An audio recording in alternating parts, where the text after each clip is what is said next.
At the bottom, you can see the word F-U-C-K is used 114 times throughout this book. Shit is used 87 times. There's 31 sexual words in 13 different chapters. The committee unanimously decided to keep these books in the library. Unanimously.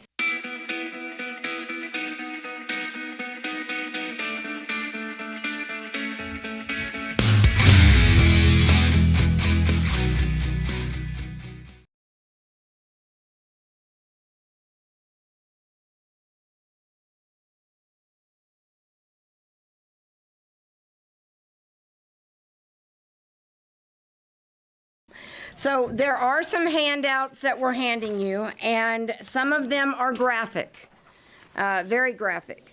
But I think it's important that, you know, for a while we were blacking everything out where you couldn't really see what was being said, and you need to see the ugliness. And you need to see exactly what these books are saying, and the artwork that accompanies it. So Janice Danforth has kind of taken the bull by the horns. She is with Moms for Liberty. It's a new organization that has started up within the past year, and they are taking off like wildfire, because these are concerns that all parents are going to have.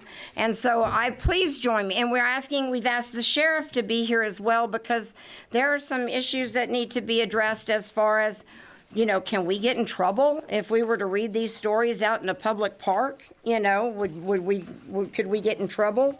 And so we've brought these two together, and I'm going to tell you, the sheriff is he's been a great sport, because when I kind of sent him a text and told him what it was going to be, he said, well, this is a first. That's right. So we're breaking him in, and he'll help us with this issue. So please join me in welcoming Janice Danforth and Sheriff Vic Regalado. And are you going to do my PowerPoint? Yes, I'm sorry. That's okay. Get back over there. Okay, so while she's doing that, I'll just quickly introduce. My name is Janice Danforth, and I started the chapter here in Tulsa County for Moms for Liberty. We are the first and so far the only chapter in Oklahoma, but we are across now 35 states. We just got 2 new ones here recently. We are growing, like Rhonda said, like wildfire. We started in Florida by 2 moms that were on a board, didn't like what they were seeing, wanted change, started change thinking it would just be their school district. The school district neighbor said, well, we like what you're doing, and it rolled from there. And so that's where we are today.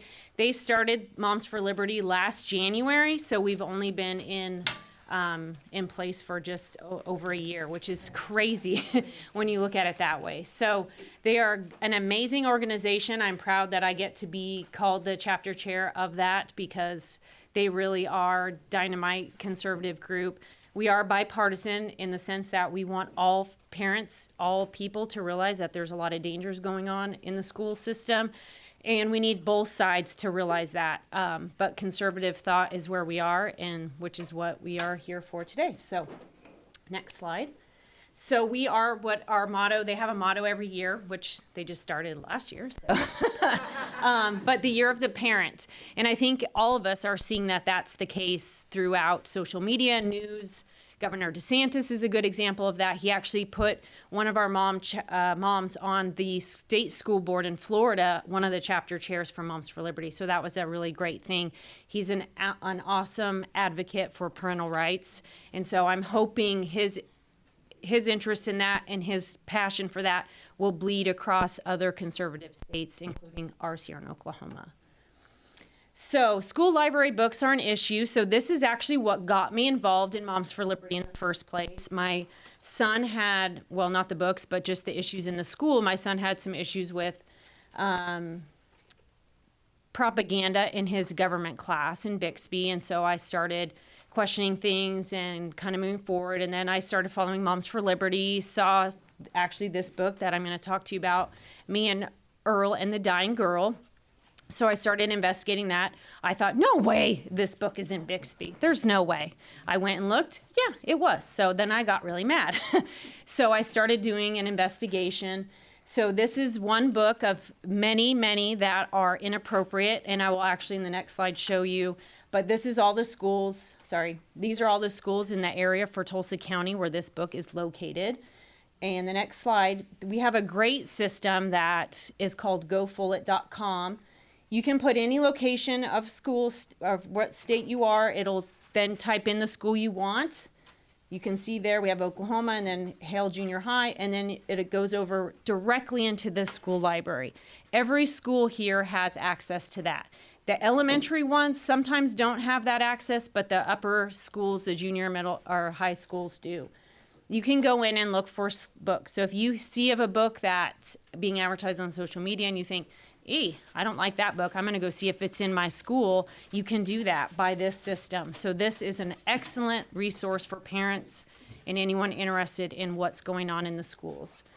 And then from there, there's other websites that you can go to kind of see what that book is about. Unfortunately, there's not a lot of great avenues for finding out if a book's appropriate or not, in the sense of they give you resources, but they don't really go deep into it. You have to really do your own digging, which is what I did with me and Earl, and was disgusted with what I saw. Next slide.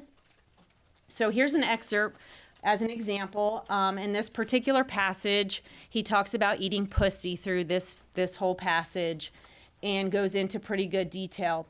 At the bottom, you can see the word F-U-C-K is used 114 times throughout this book. Shit is used 87 times. There's 31 sexual words in 13 different chapters. This book, while has kind of a silly, fun take to it for children this age, the material is not fun. It is not great. So unfortunately, this author, who has a great way to get kids interested in reading, which I love that about him, he really just took advantage and kind of just sunk it all by adding all this ridiculousness into it. Next slide. So when finding a book, what does a parent do? So I actually took this book and another one to Bixby High School and told them, I don't like these books. I brought it to the principal's attention. So that would be your first step, is finding the book, saying I don't like it, and you can go contact the principal and let them know. From there, they'll have you fill out a form about the book that you can submit for it to be reviewed. They will form a committee. This committee then has about 60 days, and this varies depending on the school district. They're all a little bit different. I have gathered information through Tulsa County. They're pretty similar.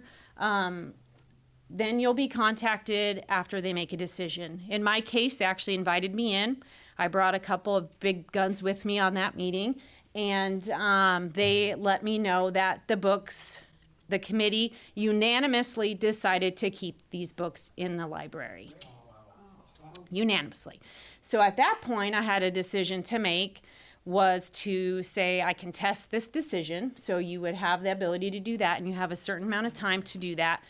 In my case, before I actually went to where it goes to the board, the superintendent of Bixby actually said he wanted to meet with me before that. And I brought my friend Jenny with me, and we met with him and the associate superintendent with the intention that we were going to create a review committee. That's what we finalized in that 2-hour meeting, that we would have a better review of what's coming in. Then I met with him again, and he said, never mind, I changed my mind, we're not going to do that. So I had to then submit to the board, which I did. Then they had more time. So this process took from February to November.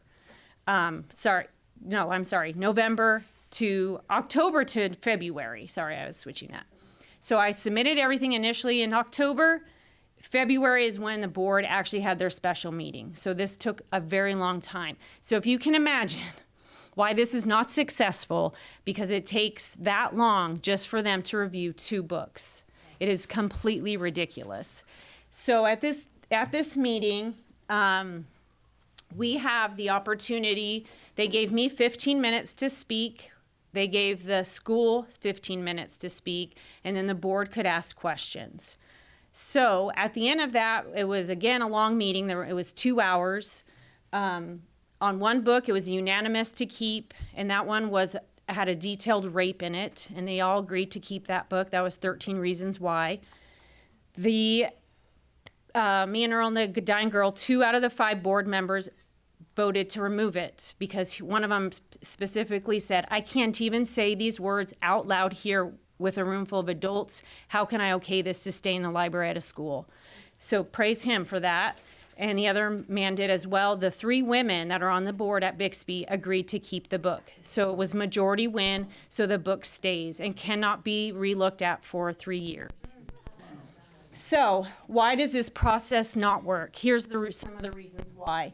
They stacked their committee initially. They chose who was on the committee to decide if the book should be initially pulled or not. It was the principal of the high school was on the committee. The librarian was on the committee. The assistant superintendent who chooses curriculum was on the committee. They chose 2 teachers and they asked 2 parents. So everyone that was on that committee, they chose. I acknowledge to them that was stacked, and I did not get nice words back at me for saying such a thing. How dare I? But it was. So that's one problem is you're going to see anytime you try to go against them, they're going to make sure you fail. And they tried to do that. Another problem is OSSBA, which is Oklahoma State School Board Association. They create all the policies for schools. They also train the school board. So all these policies are in place that the school oversees, and they also train the school board. So in case you can't tell, that's quite a conflict of interest. You're having the same group do both sides. So that creates a lot of twisted idea. The superintendent is another problem, and I'm not shy about saying this. I've said it many a times. I've said it to Rob Miller himself. They put pressure on these school board members to vote the way they want them to. They don't want to see a divided vote. They are pressured to vote yes on everything, no matter what. In fact, in the meeting that I had with them, where I had 15 minutes to talk, and then the assistant superintendent had 15 minutes to talk, Mr. Miller actually started butting in because he saw that 2 of the board members were going to vote no, and he tried to sway them and change their vote. And I actually then spoke up and said, no way, this is ridiculous. You can't come in here and start trying to sway a vote. And anyway, so it ended up, they didn't get swayed, but they don't like that. And then another big problem is the American Library Association. So they are the biggest enemy of the parent. They are the enemy of our children, and we need the ALA removed as a resource and a guide for school librarians, period. End of story. They need to go. There is no reason that they have to be the guide for these schools. They are something that we choose as a school to vote or to pay for, to use them. There's no regulations for that. There's no government. You have to use them. It is by choice. Next slide. So the American Library Association does not have the protection of innocence of our children on their agenda at all. Period. And you'll see what I mean. If you can go back, sorry. So they want access, no matter your age, no matter your sex, no matter your anything, they want and think you should have access to every book that exists. So no matter your age, they think you should have access to it. So all these books that we are trying to put boundaries on, they say we're banning. What we're doing is saying they're not appropriate for children, and we know they're not appropriate. They know they're not appropriate, but they have an agenda. Our agenda is to protect kids and have them be innocent. Their agenda is something completely different. And they have what's called their Library Bill of Rights. They almost actually equate it to our Constitution. I mean, it's ridiculous. So, okay, next slide. So selecting materials on controversial topics, this comes directly from their website. They look at minors and American society, that these basically are 2 problems. American society, we have like a crazy thought in how we think we should be protecting our kids, and these create challenges for school libraries. So can you imagine that? The thought of American society, that we are actually a part of the problem here. So ironically, they use this PICO, the School Board versus PICO case, which is a Supreme Court case. And I actually use this in my argument with the Bixby School Board. They say minors do have First Amendment rights in schools, which is true, they do. However, Justice Brennan actually uses this case to say This needs to go back to the schools. This shouldn't even be at the Supreme Court. You know your school, you know your communities, you make that decision, and that should be granted there, and it should never come here. Next slide. This is a new, this is going to be the new president of the ALA sitting right here. She's a Marxist. Not only is she a Marxist, she's an avowed, proud to be Marxist. She is going to be running the American Library Association. She's the one who's running training librarians in schools, and they have access to our kids. They will be brainwashing our children more than they already are today. She is proud of it. She's a proud lesbian Marxist. And this is a problem. And if you don't see this as a problem, then we're, like Unwokeable said this morning, we have 5 years. This is one of the reasons why we have 5 years. Next slide. So here's the actual truth. Freedom of speech does not include the right to make or distribute obscene materials. This was another Supreme Court case. Those are the definitions of obscene. So you can see that if we're looking at these books, like the Earl book I just handed out, or if you want any of the materials you have in front of you right now, these would be described, great descriptions of obscene. We can take that and know then that freedom of speech does not cover that.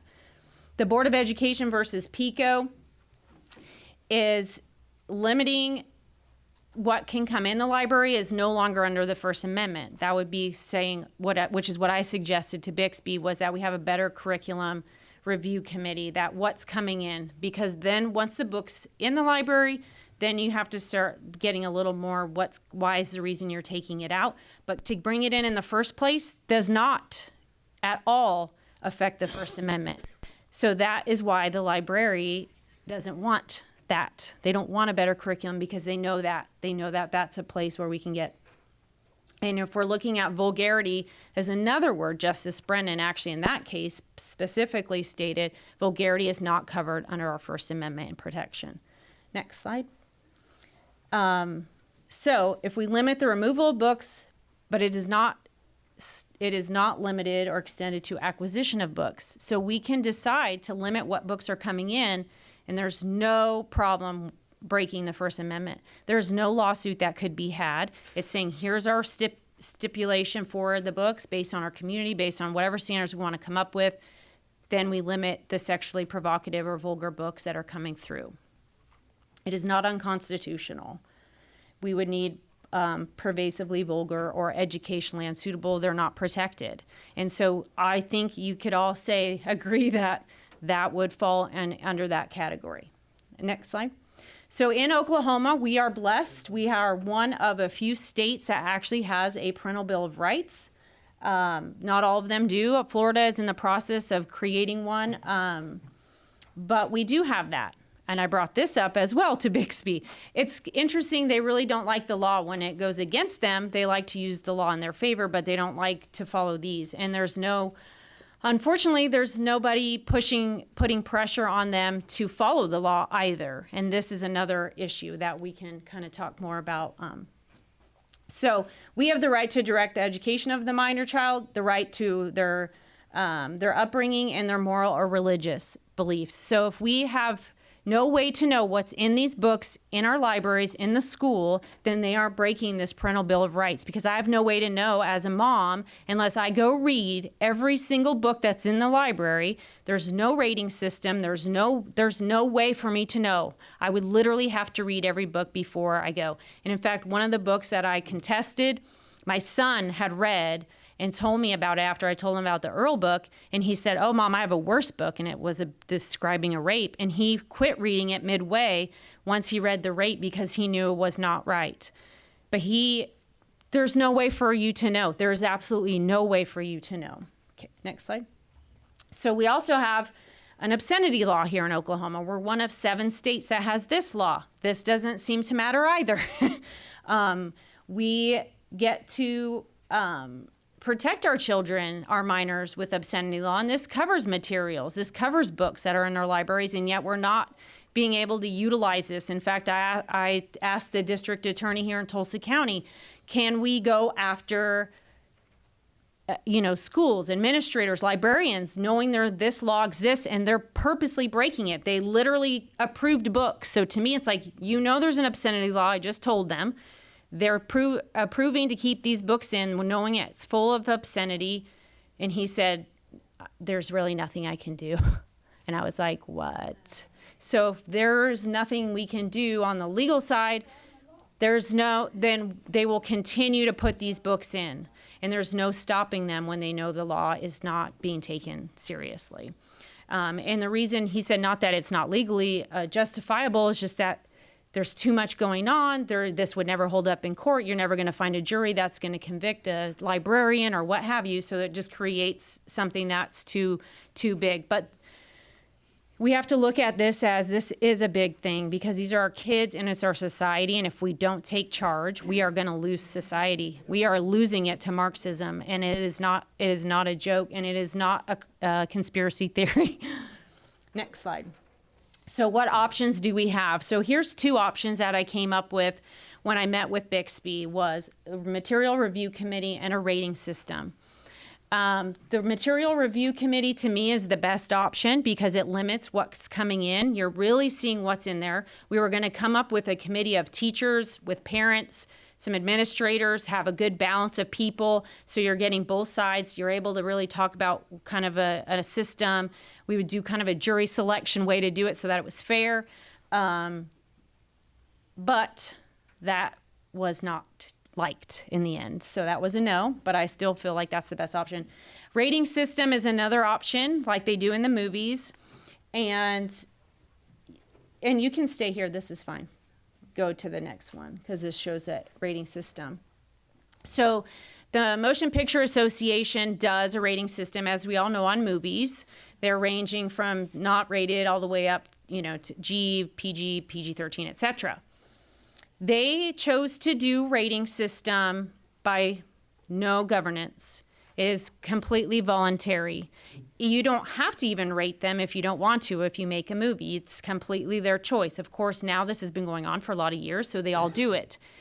The greatest part about it is the committee is made up of parents. So all of our movies are decided by a committee of parents. And this is why they do it, because they don't want any sway in there. So they don't have directors. They don't have anyone that's working on the films or behind the scenes or big wigs in there, actors, whatever. They don't want it to be swayed. They want to say, this is what a parent likes or doesn't like. This is how they would view it. They came up with their curriculum for it, and they've stuck with it. And that has allowed parents to then make a decision what they feel is best based on the movie. They know, and we all have done that. If you know it's rated R, you know, okay, I don't want my kid watching this. End of story. You don't have to go to it. Why are we not having something like this on our books? Why do we not have some way for us to know that there is something in these books that should not be read by a student? So the ALA does not support this. They believe by putting a rating system in, you are basically creating bias, that you are picking people who are going to tell someone what they should or shouldn't be reading based on your own judgment. So again, I go back to the ALA is our enemy. They are our enemy, end of story. We cannot allow this organization to run our schools, libraries anymore. They have got to be taken out. So here's an example. So PG-13, and I just took some highlights. There's a lot more to it than this, but some materials inappropriate for children. Some of them think restricted rating. So if you have a mature theme, then it's going to go into a rated R. Oh, imagine that, right? So brief nudity requires PG-13, but it cannot be sexually oriented. So you would just have like a butt going by, but it's not on purpose of sexual. You can have one single use expletive, harsher, sexually derived, so they could only say the F word once in a PG-13 movie. So Me and Earl and the Dying Girl has 113 F words in it. It wouldn't be PG-13, right? Anything with more than one, it would be automatically a rated R movie. And they need to vote by a 2/3 majority for it to get the rating that they feel is necessary. So there is a lot of great regulation around the movies with ratings, and I think that we can follow suit with books as well. Next slide. So why are we getting nowhere? And it's because of this. They don't want the parent involved. They want to pretend like we are not part of the equation. They don't want us to be a part of the equation. I was treated poorly to Bixby. I continue to be. They don't want me around. They don't want me saying anything. I'm known as the pill. I cause all the problems. I find all the problems, and all I do is point them out. I'm not finding problems. They're already there. Nobody already knows about them. I'm just trying to fix them. I'm trying to say, here's a way we can, and I have solutions. I've even said, let's keep talking about this. Why is this ending? They don't want that. So until the parent pillar gets put back up, the school system is not going to get better, and we need to have more and more teachers coming forward, and I wish we had more that would. They just are afraid to. We've really got to if we can get the teacher and the parent on the same page, then we'll win. It's the administration that's the problem. So I think there's a lot of not great teachers, but I think there's more good ones. And like the teacher who spoke earlier, like she said, they're leaving. The good ones are leaving, and this public education system is not going well. It's already failed, so we need to figure out how to fix it, and if it is even fixable at this point. So that's kind of my spiel. Oh, and one more thing I did want to add too on the books, and then you can speak. So we use a. Everything that she just said, ditto. So the schools use a Lexile rating system. Okay, and this allows them to know at what equivalent the book would be in, K through 12. So if you're in, for example, 165 to 570 would be a range of first grade reading level, okay? So the book, Me and Earl and the Dying Girl, as an example, gets an 820, which is equivalent to a third grade reading level. So they're writing, so this equation, and this is what I told the board, they're writing at a third grade level, but they're writing material that's adult, offered to teenagers whose hormones are raging and they're confused and they're making them more confused. Tell me how that is a good equation. It's not. It's causing purposeful separation of parent and child, which is Marxism, and that's what they want to do, is they want to separate the child from the parent. The schools want to be the savior. They want to educate the whole child, and this is all part of it. If they can get a kid, in fact, when Jenny and I went to a meeting, the assistant or the associate superintendent made a comment about the whole child and that they were going to take care of the whole child. And we both laughed, looked at each other, and we said, no, that's not your job. Your job is to teach them. My job is the whole child. And they're not your child. They're my child. They're your student. There's a difference, and know the difference between a child and a student. Thank you, Janice. Yeah. Appreciate it. Everything she just put forth is everything that I was going to touch on. So the good news is I'm going to limit my time up here, but I do want to emphasize a couple of points because especially as it relates to the law and enforcement of the law. So I would tell you that, and just to give you briefly, there are several pertinent laws to it, and they all apply to what is going on within our school system. So it makes real sense that if it applies everywhere else, why does it not apply in our schools? There's one word as to why it does not, and it's the educational that's attached to it, okay? She talked about the ALA. That's how they're circumventing the system. So our curriculum may not contain all of these things, but the material that has all these obscenities and things like that are coming in on the back end through our libraries, right? And which are readily made available to our children. And I got to be honest with you, and I'm going to show you some things that really made me take a really deep breath, more of a sigh, like, oh my gosh. I've seen a lot of things in my careers as a law enforcement official for about 30 years now. A lot of things that would make a normal person puke. And it wasn't until I saw some of these graphic pictures that are in some of our books here in Oklahoma. And many of you are aware of all the top 42 books that have been banned and what they say. But this is in Oklahoma, okay? And when I was exposed to it, I literally, my first deal was that's a lie. I said, there's no way that could be available to a child in an Oklahoma school. Oh, no, it is. Okay. And so I apologize up front, but I think you need to see this if you haven't already. So the first one is that. Okay. Everybody can see that. And what it says is you have been taught your legs are a pit stop for men that need a place to rest, a vacant body, empty enough for guests, but no one ever comes and is willing to stay. This really is disgusting, but again, I think you need to see it if you haven't already. And it's that, if you can see it. Okay?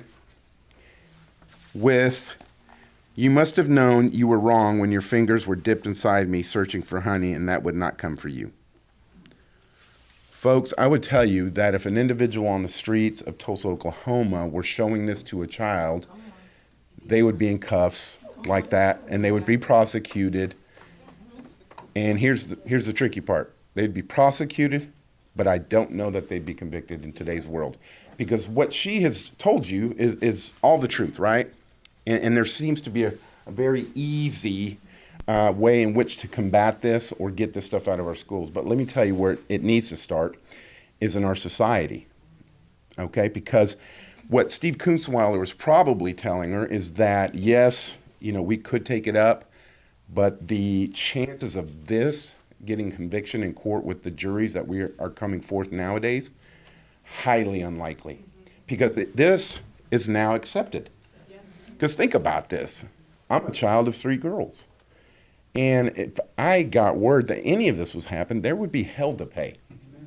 And everybody in here probably has the same belief system. So I ask you, if that's true, then why do we not have parents standing outside, protesting, demanding resignations, demanding oversight? Because there is the dirty little secret, is that we have a lot of parents that are very apathetic. We have a lot of single parent families, okay, that mom doesn't have the time to go down and do that, right? And so that's the big part of it, is that we've accepted this. And I'm going to throw this out there. 10 to 15 years ago, if this was exposed, I think we wouldn't be here today, okay? But just to give you an example of how society has changed in their views to this, is that there was a Yale University, okay, professor, a Yale University, our quote-unquote top institution of education here in the United States, along with the other Ivy League schools, that literally said publicly that it should not be against the law for a man, an adult man, to have a consensual, of course he throws the consensual in there because as if that would bless it, consensual sex with a 13-year-old girl. Do you know what would have happened to that guy 15, 20, 25 years ago had he said that publicly? So, do you think Yale said, oh my gosh, that's ridiculous and we are going to fire you? No.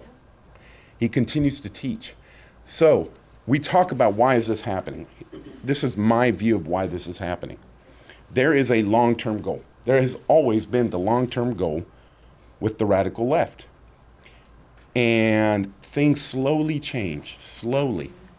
If something is not done now about this, okay, this will be a part of curriculum in Oklahoma and other states, guaranteed, if it doesn't stop now. And that's where the 10th Amendment comes in, is that we do need to separate ourselves, in my opinion, from federal oversight, okay?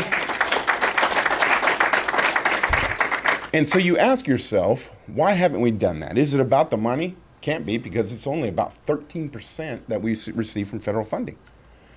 13%, okay? So if we got rid of 13%, what does that mean? I think in the overall grand scheme of pictures, if our school systems are being properly, proper oversight, okay, I think what you will see, and here's where people get mad at me, is that we are so administrative heavy that our teachers, we are losing the good ones. My wife's an educator almost as long as I've been a cop, 30 years, is that you have fat contracts for superintendents, principals, assistant ADs, athletic directors, and you're like, none of these people have ever seen a classroom, but are making very hefty paychecks. And then when you get down to the teacher level, they're making crumbs. okay? And that's why our good teachers are leaving. And what is taking place here in Oklahoma? Tulsa Public Schools.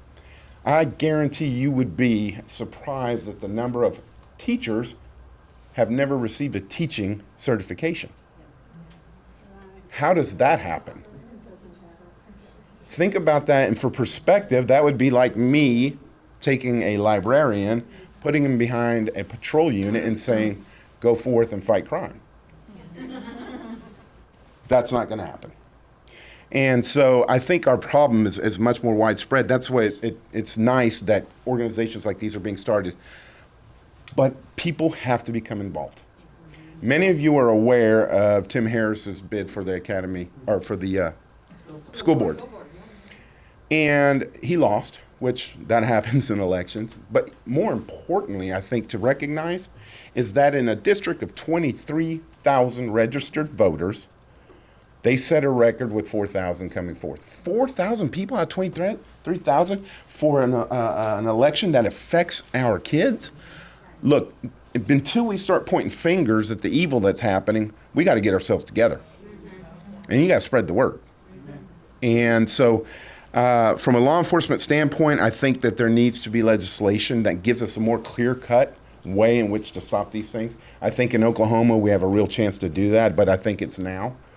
And, you know, and I'm going to have discussions with Steve about how we can insert law enforcement into this thing. But I would tell you, like anything else, exposure of evil is the quickest and fastest way to get rid of it. Don't quit talking about it. Go to the media about it, and they're probably going to refuse to do anything about it. But you know what? You'll find one who might still be a journalist that goes, wow, this is happening? Let's do a story over it, okay? Putting pressure on your superintendents, rural and in your urban settings, and demanding that they do their jobs, period. Because here's the thing about these people, is that they succumb to pressure. That's why we're here where we're at today. Because they've been threatened with being called racist. They've been threatened with being called homophobic. And all these things that in their profession is that they feel is a death sentence. Well, that's not true. It's simply not true, because the overwhelming majority of Americans believe in education. And folks, our education system, quite frankly, sucks. We have children that can't read graduating high school. You know, and I'll end with this. It was, and I always feel like perspective opens up a lot of doors and things and important things that you should see. I talked with a couple individuals that came to this country in their early teens, prior to high school, and could not speak English, okay, but came here legally and went into our school systems. And what they told me was, we got here and we thought, oh my God, you know, this is America. This is like the greatest country. You know, if you don't know, talk to a foreigner who has come here and why. The overwhelming majority will tell you that this is the last bastion of freedom. If America falls, okay, there's nowhere for anyone to go. That's the end. That is the end, right? So keeping that in mind, they came here and they had to take a test, and it was math and English, and they said it was so easy that this was the same type of stuff that we were taking in the 4th and 5th grade back in our country. And I'm like, really? And they're both educators now, by the way. And they said, yeah, absolutely. We're straight A's, and it was really cool. You know, as a kid, it was really cool that we really didn't have to study, because your educational system is horrid. And think about that. They claim to be protecting our kids and wanting them to have their privacy and exposing them for educational purposes. Yet our kids can't read, they can't write. English is now, well, that's subject to change, because, you know, we recognize that cussing and slang and all those things are really a part of the English language as well. So maybe that should be taught instead of proper English. So now you're going to have kids that are coming in for job interviews who can't look you in the eye, who can't shake your hand, who speak horribly, and then we're going to hire them? So I bring that up only to say that the problems are much deeper. But this has an evil tone to it. the exposure of sexuality in this fashion to your children as early as kindergarten, no, that cannot happen. That cannot happen because I think this is only the beginning of a much greater goal in mind for our children. And that's not going to happen. You have to take that tone. Not going to happen here. I have 3 girls. And if this would have, thank goodness, my last one's almost out of high school. But had this happened from the very beginning, I'm telling you, I probably wouldn't be sheriff because some of the things I would have said and done probably would have not gotten me elected as a law enforcement official. Maybe it would have. Or maybe it would have. But that's the kind of tone that we need to have. Enough's enough. And I can tell you that law enforcement is all in on this thing. We will do what we can do within the law. Sometimes the law restricts what we'd like to really do, okay? And so I think we have to keep this momentum going, but it has to be much more than the 50 or so people that are in this room. For me, something as important as this, I truly was expecting to come here and see an auditorium until I walked into a medium-sized room and with a few dedicated people. It's not enough, folks. It's not enough. I keep saying this, take a page from the left and start putting pressure. Start outing schools that have these books in their libraries. Start educating people. I just heard a great some of the stuff that I didn't research and found out from her was amazing. And I think if your average Tulsa knew all of that, wow, I think you'd see a really great movement, right? And the thing at the end of the day, remember, we're not asking, this is not a conservative issue. It's not a leftist issue. It's our children. I mean, tell me, somebody please out there, tell me what is criminal about saying, I want my kid to read. I want my kid to write. I want my kid to speak proper English. I want my kid to exit high school with a decent education, potentially go to college or into the workforce immediately. Either way, be successful and not stupid. But the biggest way to keep a society down is keep you stupid and keep you in the dark. They're treating us like mushrooms, and you know what happens with mushrooms. So anyway, thank you for allowing me to be here. I hope I shed some light on it, but nonetheless.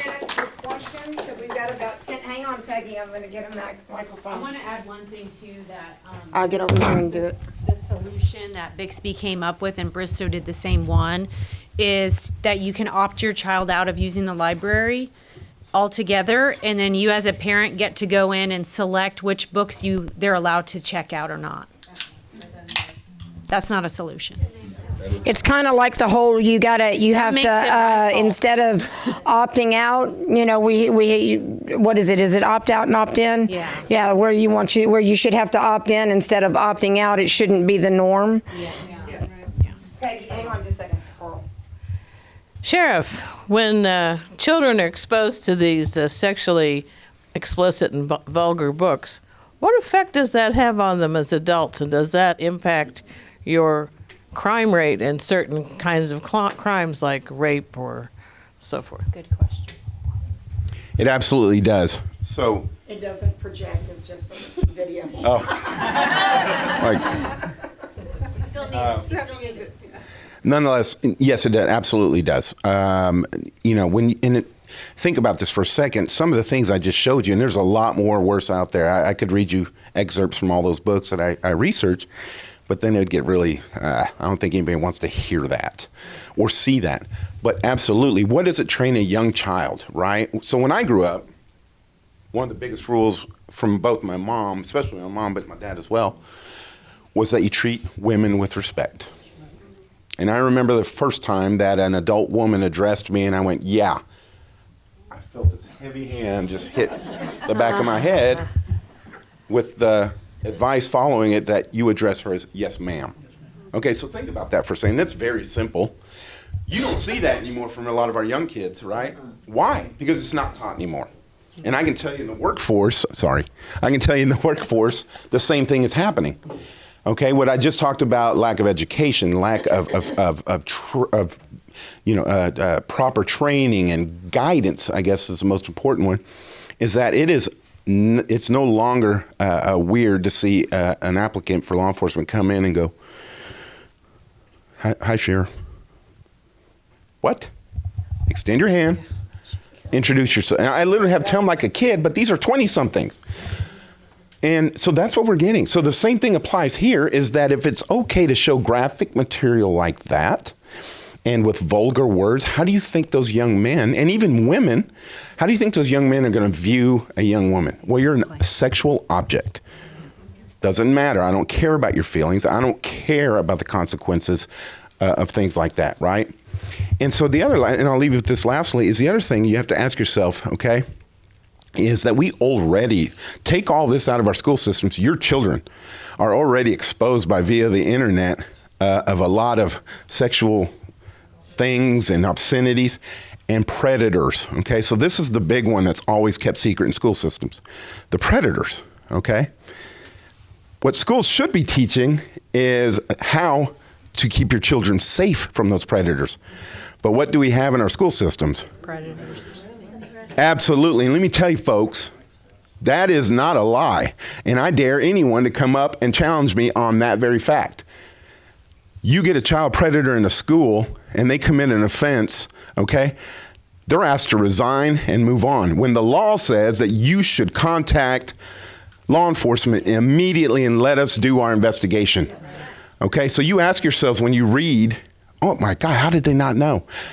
Guarantee you that somewhere along the line, that teacher who committed that offense, there was a school district that knew and went, right? And so they go apply somewhere else until it finally happens and they get exposed. And we wonder, why on earth was this not caught? Why did my child have to become a victim? So those are the dirty little things that aren't being taken care of and should. Sorry, that was a long-winded answer. No, okay, Carl. Well, I just wanted to ask you, how old is your son, and has he had any repercussions from your stand in Bixby? Oh, yeah, great question. So I have two sons. One's 15 and one's 13. And no, luckily, they have not had any repercussions. If they did, it wouldn't be pretty. And they know it. But that's a fear. I'm glad you said that, because a lot of parents are afraid to do what I'm doing because they are afraid what it's going to mean to their child in the classroom. In fact, a teacher at Bixby in a class with one of the board members that voted no on the books, the teacher said, book banning is terrible. We should, after this meeting happened, no one should be banning books. This isn't good. In fact, the next book I'm choosing for our class to read will be a banned book for that reason. Not knowing the daughter of the school board member who voted against a book was sitting in the class. So there are, there are teachers, unfortunately, that are against the things that we're fighting for. So, but no, they have not had any repercussions. So. Janice, I noticed that First America Legal was using the People Protection Act, and I didn't see that you listed it. Yeah. And I didn't know if that was something that we could use here in Oklahoma, or if you left it out for some reason. Yeah, I should have put it in. Yeah, you're right, Nancy. In fact, I did put that in. I actually sent Debbie that. We do have that PPA or whatever the acronym is. So we do have rights. And again, it's another piece of that where we have so much under foundation, but we're not utilizing it. But again, it goes back to society and not caring what. I mean, we had parents show up to the meeting that I spoke at wearing T-shirts that said, "It's a good day to read a banned book." And these are parents in the school at Bixby, and they're friends with the board members that's sitting on the other side to vote. So we're battling not just administration, parents who don't think what we do. So. Real quick, Maria. This is for the sheriff. If you were to take the librarian in the school district to criminal court for having these books in the shelves, isn't one of the big hurdles the implication that then you'd have to go after the Barnes and Nobles and the booksellers for having those same books on their shelf because they're deemed obscene? Correct. That's how I get my steps in. So therein lies the problem, is that do you stop at the librarian? Probably not, right? Because she or he is going to say, well, look, this was approved through the state, through the school district, through ALA blessing it. Okay, so that's kind of, it really is ingenious. I'm not going to lie, okay? But that's how they circumvented the law from going, wait a minute. You know, one of the things that I think we really should do is get one of these books, okay? And get one of the parents that show up in a shirt like that, or one of the teachers, or one of the superintendents, or one of the librarians who say this is absolutely nothing wrong with this and it's helping our children, to read from that book publicly. Read it on the news. Because here's the thing, is that the news says, well, you can't really say that because it's on the news. Oh, but we can have our children read it? Do you see the ridiculousness of it? Yeah. So I want to thank you, Sheriff Regalado, for coming. I appreciate you very much. And Janice,